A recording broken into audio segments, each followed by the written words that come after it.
ओम नमः शिवाय। शिव जी सदा सहाय। ओम नमः शिवाय।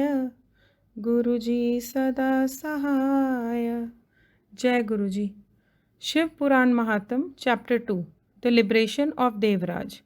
Shaunak ji said, O Sood ji, the most blessed and the most fortunate knower of the greatest truth, you have narrated to us out of great compassion this divine wonderful tale.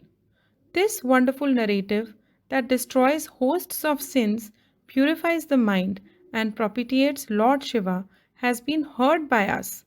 Thanks to the compassion we have decisively received and realized that there is nothing so fine and nice as this tale.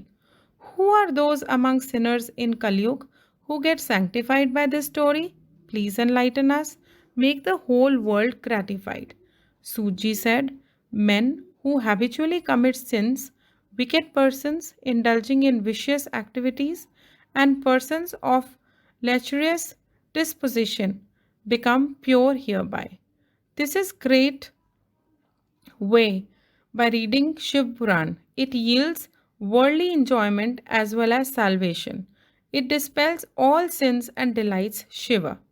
Men, overwhelmed by the thirst of covetous, those devoid of truthfulness, those who decree even their parents, haughty vain fellows, and persons prone to violent activities become sanctified by this.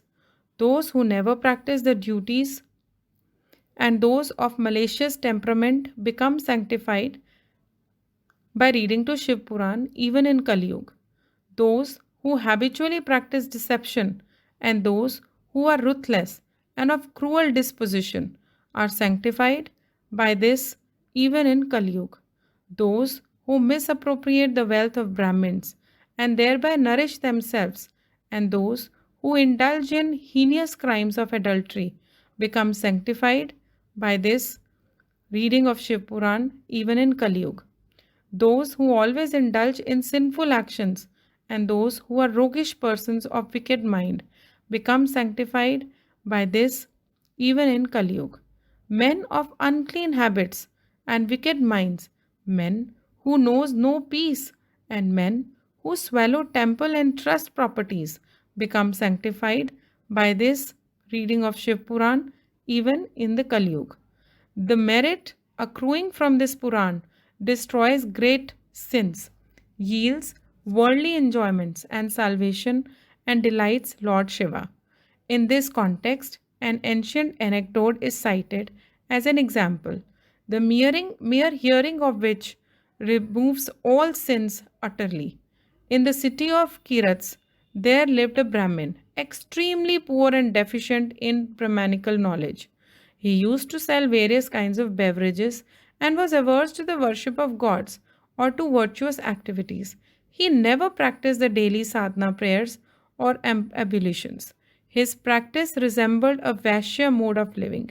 He never hesitated to deceive credulous persons. His name was Devaraj.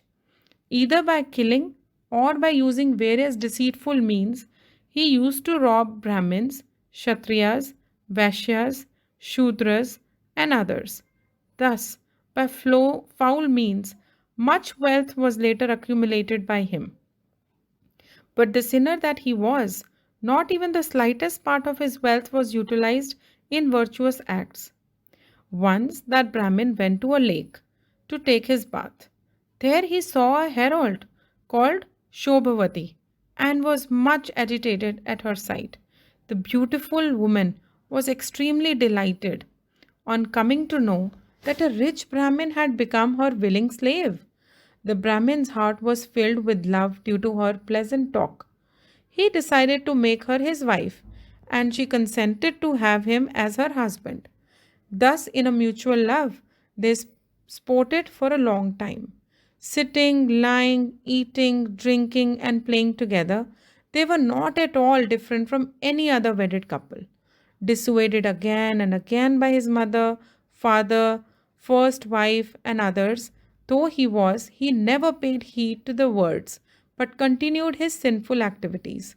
Once he became so ingrained as to kill his mother, father, and wedded wife at dead of night while they were asleep, and took possession of their wealth. Enamored of the courtesan, he handed over to her his own wealth and also the wealth that he looted from his father, mother, and first wife.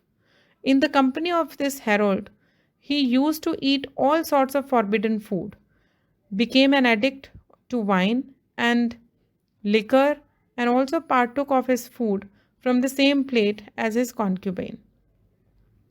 Once by chance he came to the city of Pritashtana. He saw a Shiv temple where saintly men had congregated. During his stay there, he was afflicted by an acute fever. He heard the discourse on Shiva conducted by a Brahmin. The Brahmin, Devraj, suffering from fever, died eventually at the end of the month. He was bound with noses. He was bound with nooses by Yamas or Yam's attendants, and forcibly he was taken to Yam's city.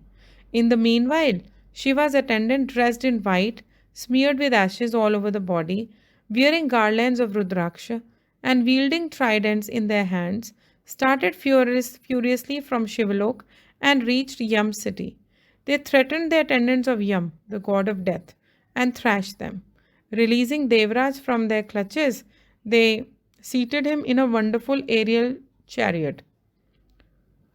When they were about to start to Kailash, a great tumult arose in middle of the Yam city, on hearing which Dharamraj, that is the god of death, himself came out of his palace. On seeing the four messengers, who appeared like replicas of Rudra himself, Dharamraj, the knower of virtues, honored them in accordance with the custom. Yam came to know of everything through his vision of wisdom. Out of fear, he did not question the noble attendants of Shiva. Being duly honored and adored by Yam, they went to Kailash and handed over the Brahman to Shiva, the very ocean of mercy, and to the divine mother Parvati.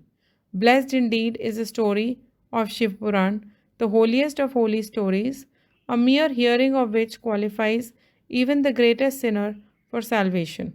The great seat of Shiva is the greatest abode and the noblest position which Vedic scholars have exalted as stationed above all lokas or worlds. Devraj, the base Brahmin, addicted to wine, enamored of a will herald, slayer of his own father, mother, and wife, and who ought to have greed for money, has killed many Brahmins, Kshatriyas, Vaishyas, and Shudras, and other became a liberated soul instantaneously on reaching the supreme lok. Jai Guruji.